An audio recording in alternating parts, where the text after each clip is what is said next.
a new kind of war. Many nations are working to develop disruptive offensive software, at great potential risk. Cybersecurity efforts in the United States have largely centered on defending computer networks against attacks by hackers, criminals and foreign governments, mainly China. Increasingly, however, the focus is on developing offensive capabilities, on figuring out how and when the United States might unleash its own malware to disrupt an adversary's networks. That is potentially dangerous territory. Such malware is believed to have little deterrent value against criminals who use computers to steal money or spies who pilfer industrial secrets.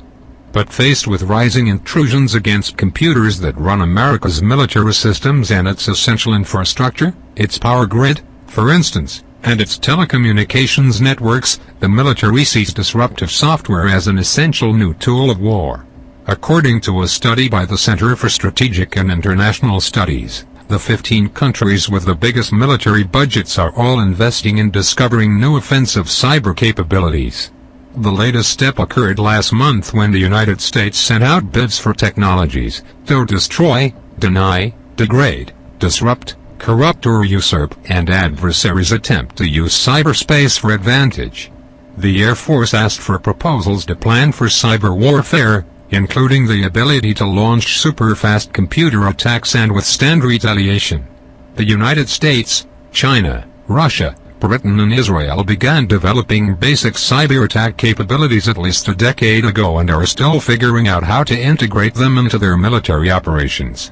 Experts say cyber weapons will be used before or during conflicts involving conventional weapons to infect an adversary's network and disrupt a target, including shutting down military communications. The most prominent example to date is the Stuxnet virus deployed in 2010 by the United States and Israel to set back Iran's nuclear program.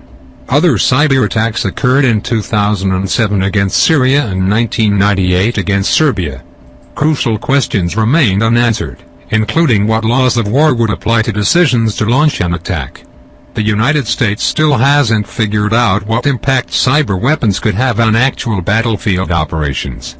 Nor has Washington settled on how would authorize an attack. Experts see roles for both the president and military commanders.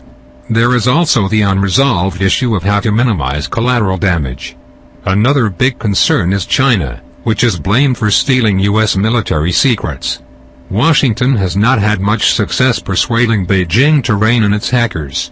There is a serious risk of miscalculation if, for example, there is a confrontation in the South China Sea. China could misinterpret a move, unleash a cyber attack and trigger a real cyberwar. What's clearly needed are new international understandings about what constitutes cyber aggression and how governments should respond. Meanwhile, America must do what it can to protect its own networks.